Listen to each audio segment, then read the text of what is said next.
Você e eu estamos estudando a série SOT.32, Refutação contra Reperder-se. Ela está no canal youtube.com/c/ssttteo, na playlist criada Soteriologia 2. Parte 3 de SOT.32d, Refuto da Reperdição. Passagens referentes à perda da usabilidade do crente. Isso é, nós vamos continuar a falar da refutação dessa loucura chamada que o crente pode voltar a ser perdido, ser salvo, ser perdido, ser salvo, ser perdido, ser salvo, perder-se de novo, ser salvo, perder-se de novo.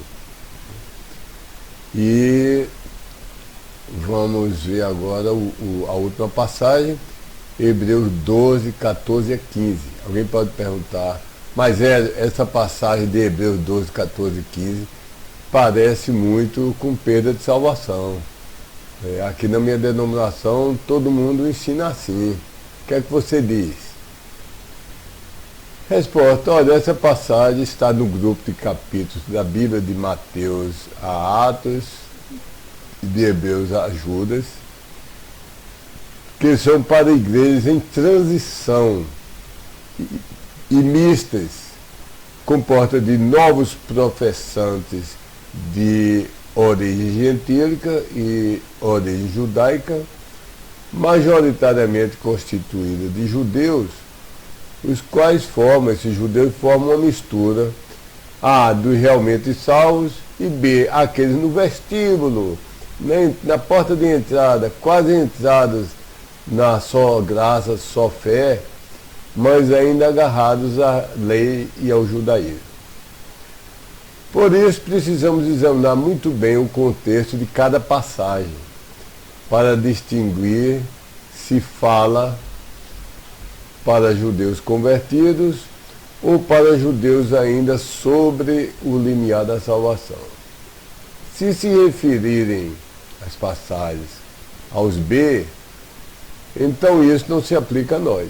Nós não somos judeus no limiar entre o judaísmo e o cristianismo. Nós somos gentios convertidos sem nenhuma sombra de dúvida nem de judaísmo. Então vamos ler o versículo. Hebreus 12, 14. Persegui em busca da paz com todos os homens. E persegui em busca da santificação, sem a qual nenhum homem verá o Senhor. 15. Diligentemente vigiando, cuidando, para que algum homem esteja se atrasando para longe da graça de Deus. E para que nenhuma raiz de amargura brotando para cima vos perturbe, e por meio dela sejam contaminados muitos. Olha, sinceramente, falando com franqueza, reconhecemos que essa passagem pode se referir a judeus realmente salvos, dentro de igrejas majoritariamente de pessoas da nação de Israel. Então, pode ser que essa passagem se refira a salvos. Mas, por que a palavra graça teria forçosamente que ser a graça salvadora? Há outros tipos de graça. Deus nos concede o seu amor, graça é favor não merecido. Nós recebemos favores não merecidos diariamente de várias naturezas. Recebemos o consolo de Deus na aflição, recebemos o encorajamento no desânimo, recebemos o oxigênio para respirarmos, recebemos a chuva para termos o crescimento dos vegetais, das plantas, das sementes, dos grãos e alimento dos animais de que nos alimentamos. Por que graça teria forçosamente aqui que ser a graça salvadora e não outro tipo de graça? E por que atrasando para longe teria que significar voltar a ser perdido e arriscando muito a ser, muito provavelmente, ser lançado no inferno? Por quê? Porque tem que ser assim. Não devemos comparar escritura com escritura à luz das centenas de provas da imperdibilidade da salvação. Eu falei que há pelo menos 114 versículos que eu poderia dar por escrito, mostrando que uma vez salvo, sempre salvo. À luz dessas passagens explícitas, categóricas, de forma claras, e à luz do contexto desse versículo que você me deu, de passagens correlatas, podemos concluir que a expressão esteja se atrasando para longe da graça de Deus refere-se não à perda de salvação, mas sim à perda da doce comunhão diária com o Senhor, à perda das mais elevadas bênçãos espirituais, à perda da usabilidade para o serviço do Senhor, à perda dos galardões e recompensas internos e externos, nesta vida e na vida futura. Então, com isso você reconcilia e todos os versículos da Bíblia ficam harmônicos. Se você forçar a barra para que essa graça seja graça salvadora e atrasar para longe significa perder, você cria uma contradição na palavra de Deus, faz Deus mentiroso e cria um problema para com Deus. Quanto à expressão santificação, sem a qual nenhum homem verá o Senhor, veja a página lá em Sola Escritura, na categoria Soteriologia e Santificação, veja a página 20, santificação, Hélio, .htm, que explica sobre santificação. O resumo, se você não puder ir lá, é que há 3 tempos na santificação. Santificação significa separação. Santificação, mais especificamente, é separação do poder e da presença do pecado. Após ter havido a separação da penalidade do pecado, que ocorreu essa separação ao crermos. Colocando em palavras talvez mais simples. Ao crermos, nós somos separados da penalidade do pecado. Nós nunca mais poderemos sofrer a penalidade pelo pecado, que Deus já pagou a penalidade. Então, nós vamos ver que há 3 tempos nessa santificação. Primeiro, no passado, no instante em que cremos, fomos posicional, juridicamente santificados para toda a eternidade. Sob o aspecto de posição, é como um mendigo que foi adotado para ser filho de rei.